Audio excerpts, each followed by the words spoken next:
एक ऐसी military technology जो दुनिया में सिर्फ एक मुल्क के पास है और उसे आज तक किसी मुल्क के खिलाफ इस्तेमाल नहीं किया गया था और अब खुलम खुला हेडलाइंस बना रही है।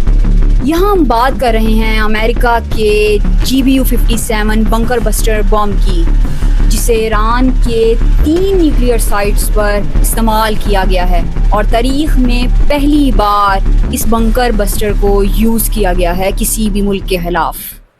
बिस्मिल्लाहिर्रहमानिर्रहीम, अस्सलाम वालेकुम। एमवी लर्निंग हब में खुशामदीद।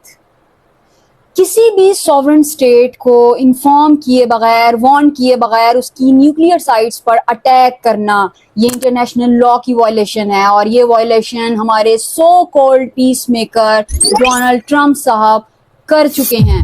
और ये सब उन्होंने किया है अपने GBU-57 मैसिव ऑर्डिनेंस पेनिट्रेटर के जरिए से। एक ऐसा बम जो किसी भी बंकर, कंक्रीट या फोर्ट्रेस माउंटेन बेस को अंदर घुसकर तबाह और बर्बाद कर सकता है। ये बॉम्ब लॉन्च होता है B-2 स्टेल्थ बॉम्बर से 12 किलोमीटर की हाइट से फ्री फॉल करता है। इसमें इंजन नहीं होता है, ये सिर्फ ग्रेविटी और स्पीड के जरिए से काम करता है और इस कदर लीथल होता है कि पूरे माउंटेन के अंदर पेनिट्रेट करके उसे तबाह और बर्बाद करने की ताकत रखता है। एडजस्टेबल टेल फिन्स को यूज करके ये सैटेलाइट गाइडेंस से स्टीयर करता है। जमीन से टकराते ही इसका metal case massive kinetic energy को अपने अंदर अब्सॉर्ब करता है और 60 मीटर तक जमीन के अंदर धंस जाता है और फिर 2400 kg का एक्सप्लोसिव अंदर जाकर फाड़ देता है। इस बंकर बस्टर का टारगेट थी ईरान की 3 न्यूक्लियर साइट्स, फोर्डो, इस्फहान और नथंस।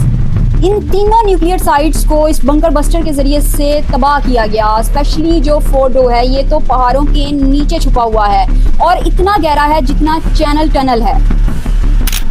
इन न्यूक्लियर साइट्स को अटैक किया गया ऑपरेशन मिडनाइट हैमर के जरिए से और इस ऑपरेशन को कंडक्ट किया गया अमेरिका के so called peace maker, piece ambassador Donald Trump की जानिब से, जो कि खुद को मिस्टर नोबेल ट्रंप भी कहला रहे हैं आजकल।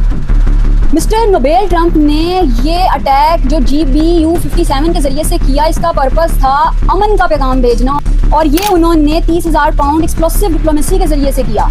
We carried out massive precision strikes on the 3 key nuclear facilities in the Iranian regime, Fordo, Natanz, and Esfahan. Everybody heard those names for years as they built this horribly destructive enterprise. Our objective was the destruction of Iran's nuclear enrichment capacity and a stop to the nuclear threat posed by the world's #1 state sponsor of terror. Tonight I can report to the world that the strikes were a spectacular military success. Iran's key nuclear enrichment facilities have been completely and totally obliterated. Iran, the bully of the Middle East, must now make peace. If they do not, future attacks will be far greater and a lot easier. For 40 years, Iran has been saying death to America, death to Israel. They have been killing our people, blowing off their arms, blowing off their legs with roadside bombs.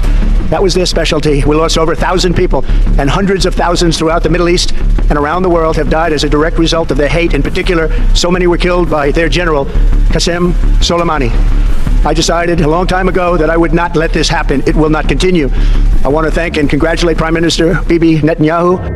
Irony देखिए कि ये attack उस वक्त conduct हुए जब Donald Trump को Pakistan government की तरफ से नॉमिनेट किया गया पीस नोबेल प्राइज के लिए। शायद नोबेल पीस प्राइज के लिए अब एक न्यू क्राइटेरिया लॉन्च किया गया है जिसमें किसी भी कॉन्फ्लिक्ट को रेजोल्यूट करने के लिए इस तरह के अटैक्स किए जाएंगे तो ही पीस प्राइज मिलेगा और डोनाल्ड ट्रंप ने इसको बहुत ही सीरियसली ले लिया है। शायद डोनाल्ड ट्रंप की जानिब से अब पीस टॉक्स नहीं होंगी बल्कि पीस बॉम्ब्स होंगे और ये है अब 21st सेंचुरी का नोबेल पीस प्राइज क्राइटेरिया। आपका इस बारे में क्या कहना है? क्या ये लोग जो जेनोसाइडल स्ट्राइक्स कर रहे हैं, जिनके माइंडसेट ही इतने खतरनाक हैं, वार रिलेटेड इनकी थॉट्स हैं, ये लोग जो खित्ते को खुद डिस्टेबलाइज कर रहे हैं, क्या ये डिजर्व करते हैं कि इन्हें नोबेल पीस प्राइज मिले?